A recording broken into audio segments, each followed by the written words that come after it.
Habari gani, karibuni, na asanteni kwa kuwa nasi. What's the news? How are you? Welcome, and thank you for being with us.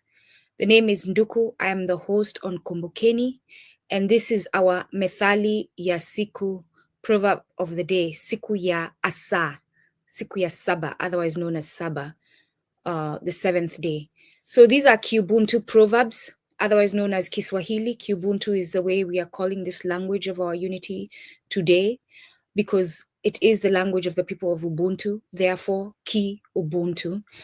And as you can see, in the progress of reclaiming our language and grounding it in who we are changing the infection that has been brought by the colonialists, starting from the Arabs, and even before that, and after that, Portuguese and the English, and reclaiming and naming our words, bringing into KiUbuntu the African nations' languages that are not represented. In this case, we have brought in Twi.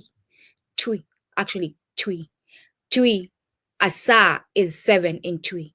So instead of Saba, which is Arabic, we're going to be using Asa, which is Twi. And therefore now we have brought in our West African brothers and sisters into this language of our unity with true representation. So today, our proverb today, let me just clear this so that you can see what's going on, is Gae huwa chombo wakatiwe. Gae huwa chombo wakatiwe. Gae huwa chombo wakatiwe. A broken piece of pottery becomes a tool when the time calls for it. What is the meaning? Maana yake. Gae, ingawa kwa desturi halithaminiwi na hutupwa, hutumiwa kuwa chombo cha kutilia maji na kadhalika, and etc. wakati chombo kizima kinahitajiwa na hakipatikani. Gae, ingawa kwa desturi halithaminiwi na hutupwa, hutumiwa kuwa chombo cha kutilia maji na kadhalika, wakati chombo kizima kinahitajiwa na hakipatikani. A broken piece of pottery, although traditionally unappreciated and discarded, is used as a vessel for pouring water, etc., when the whole vessel is needed but is not available. So literally, this means that even a broken piece of pottery, something usually thrown away as useless, can still serve a purpose when needed, such as holding or pouring water in the absence of a whole vessel. How do we use this proverb? Matumizi. How do we use it? Methali hii inamnasihi mtu asidharau kitu kibovu au hafifu. Kuna wakati huweza akakihitaji. Methali hii inamnasihi mtu asidharau kitu kibovu au hafifu. Kuna wakati huweza akakihitaji. I'm going to say 2 words there that are tricky, and I'll say them slowly so that you can get the pronunciation. Inamnasihi, inamnasihi, inamnasihi, mnasihi. Akakihitaji, akakihitaji, akakihitaji. This proverb urges a person not to despise something of poor quality or defective. A time may come when the person needs it. The deeper meaning, at a deeper level, the proverb teaches that nothing and no one is truly without value.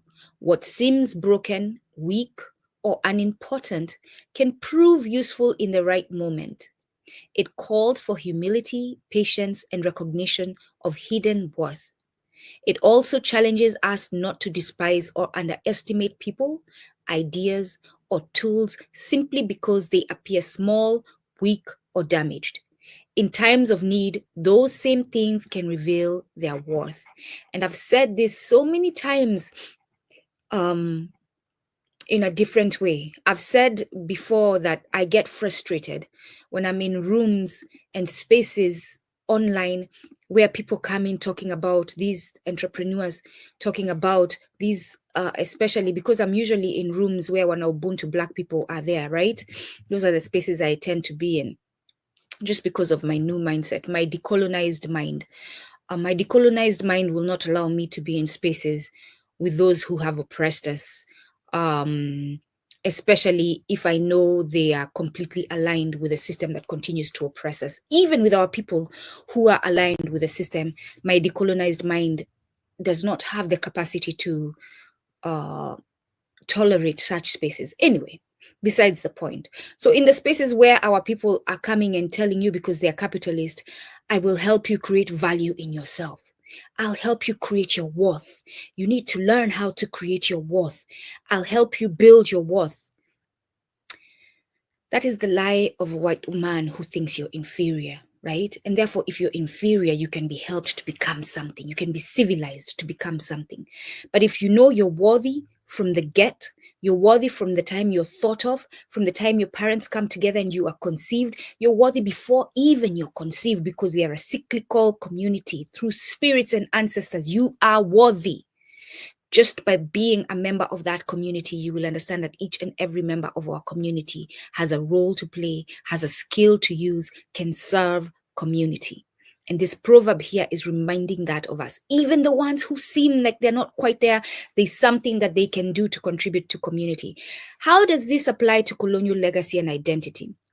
For centuries, WanaUbuntu were told by colonial powers that their culture, languages, and knowledge systems were shards, broken pieces of pottery, worthless compared to Western systems.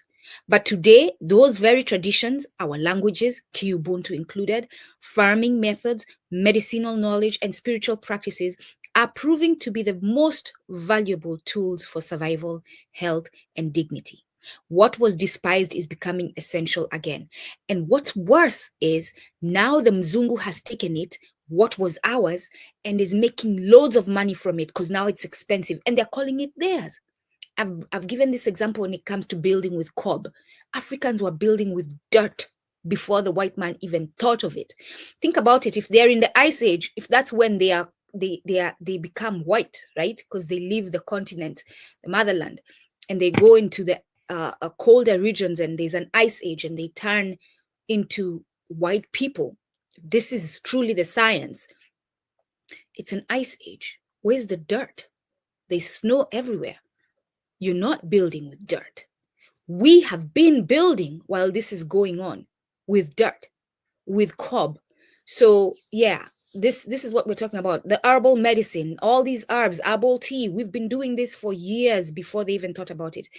Afrocentric education. How does this apply, this proverb? Western education often conditions WanaUbuntu to see themselves as broken or inferior.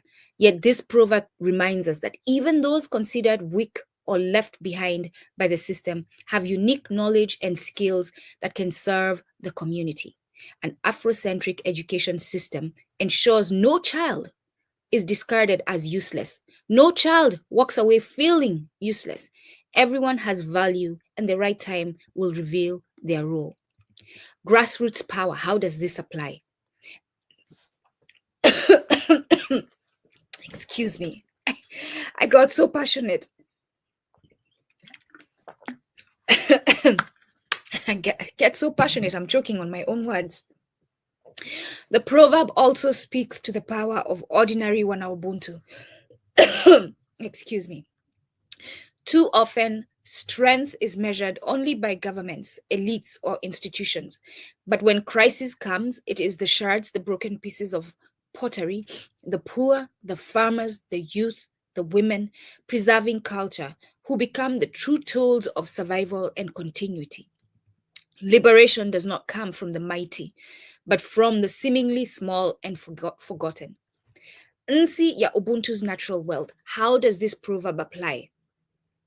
Even resources deemed insignificant or ignored by outsiders can become, and let me highlight the proverb so that we know which proverb we're talking about. Even resources deemed insignificant or ignored by outsiders can become vital.